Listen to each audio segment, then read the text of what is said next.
In 2019, news broke that the President of the United States was interested in buying Greenland. Late-night hosts laughed, commentators rolled their eyes. Diplomats treated it as another strange headline that would vanish in a few days. The idea sounded absurd, like something pulled from a satirical novel rather than serious geopolitics. But here's the mystery almost no one stopped to examine. What if it wasn't a joke at all? What if the attempt to buy Greenland wasn't impulsive, or even uniquely Trump's idea, but the visible tip of a much older, much deeper strategy that powerful states have quietly followed for more than a century? Tonight, we're not asking whether Trump wanted Greenland. That part is on record. We're asking why a superpower would seriously consider buying the world's largest island in the 21st century, and why that question matters more now than it did then.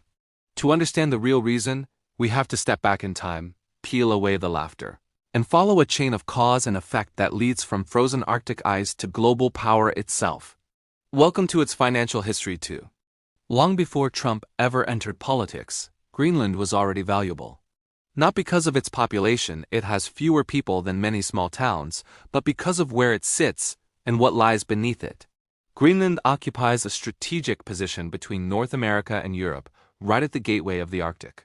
During World War II, the United States quietly took over its defense to prevent Nazi Germany from using it as a base. Later, during the Cold War, Greenland became a crucial listening post. The U.S. built Thule Air Base there, designed to detect Soviet missiles crossing the polar route. That detail matters, because in modern warfare, the shortest path between superpowers isn't across oceans, it's over the Arctic. Even decades ago, military planners understood that whoever controlled the Arctic routes gained an enormous advantage in early warning, missile defense, and strategic reach. Greenland was never just ice, it was a shield. But military positioning was only the first layer. Beneath Greenland's ice sheet lies something far more valuable than radar coverage: resources. Rare earth minerals, uranium, oil, natural gas. Untapped reserves that, for most of modern history, were too difficult to access. The ice was simply too thick, the technology too limited. Then the climate began to change. As Arctic ice started melting at unprecedented rates, what was once unreachable slowly became exposed. Shipping routes opened. Mining projects became viable. Geological surveys suggested that Greenland could hold a significant share of the world's future critical minerals, the same minerals required for smartphones, electric vehicles, renewable energy systems, and advanced weapons. At the same time, another shift was happening. China began aggressively securing rare earth supply chains across Africa, Asia, and Latin America. By the late 2010s, China controlled a dominant share of global rare earth processing.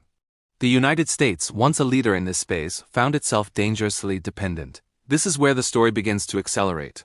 By the time Trump entered office, U.S. intelligence and defense planners were increasingly alarmed by two converging trends: the rise of China as a resource power, and the strategic opening of the Arctic due to climate change.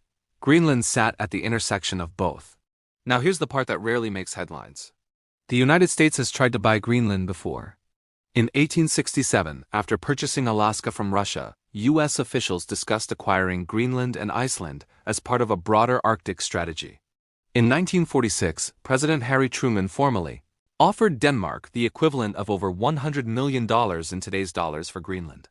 Denmark said no, but the offer itself revealed long-term thinking. Trump's proposal wasn't unprecedented, it was delayed. So why did it resurface in 2019? Because by that point, the balance was shifting.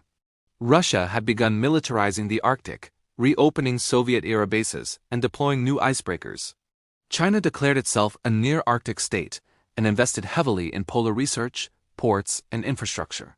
Shipping routes through the Arctic promised to cut weeks off global trade routes. For the first time since the Cold War, the Arctic was becoming crowded. And Greenland was the single largest piece of territory in play. Trump, unlike traditional presidents, had a habit of saying strategic thoughts out loud without the diplomatic filter. What other administrations might have pursued quietly through treaties, investments, and influence, Trump framed in blunt transactional terms. Buy it. To many, that sounded ridiculous. But from a purely strategic perspective, it made sense. If the U.S. controlled Greenland outright, it would secure its northern flank, deny adversaries access. gain leverage over Arctic shipping lanes, and potentially reduce dependence on foreign mineral supply chains. But here's where the plan hit its breaking point. Greenland is not an empty asset. It has its own people, its own government, and a growing movement toward independence from Denmark. Any attempt to purchase it collided instantly with modern norms of sovereignty and self-determination. When Denmark's prime minister called the idea absurd, Trump canceled a planned state visit. The moment passed. Publicly, the idea was dead. Privately, the forces that made the idea appealing did not disappear. In fact, they intensified. After the failed proposal, the U.S. didn't walk away from Greenland. It increased diplomatic engagement, reopened a consulate, expanded economic aid, supported infrastructure projects, quietly reinforced military commitments. In other words, when the blunt approach failed, the long game continued. This pattern isn't unique to Greenland. Throughout history, great powers have repeatedly shifted tactics when direct control was impossible, moving from conquest to influence, from ownership to leverage. The British Empire mastered it. The Cold War refined it. Modern geopolitics depends on it. And Greenland is just one example of a much larger pattern. Look around today. Critical resources are being weaponized. Supply chains are national security issues. Geography is destiny again. From semiconductors in Taiwan to lithium in South America, control over key nodes matters more than ever. The Arctic, once ignored, is now central to this struggle. Here's the shocking part. According to recent estimates, the Arctic may contain up to 13% of the world's undiscovered oil and 30% of its undiscovered natural gas. At the same time, Arctic shipping could reduce Asia-Europe transit times by up to 40%. These are not marginal gains, they are civilization-level advantages.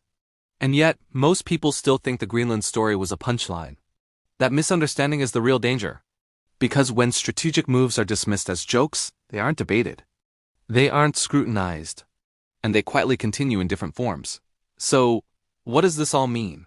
First takeaway, Trump's Greenland proposal wasn't about land, it was about leverage. In a world where power increasingly depends on resources, routes, and positioning, Greenland represents control over future options. Second takeaway, the Arctic is no longer a frozen afterthought. It is becoming a central arena of global competition, driven by climate change and technological shifts that cannot be reversed. Third takeaway, modern power rarely announces itself clearly. It often appears clumsy, strange, or even laughable until its underlying logic becomes obvious years later.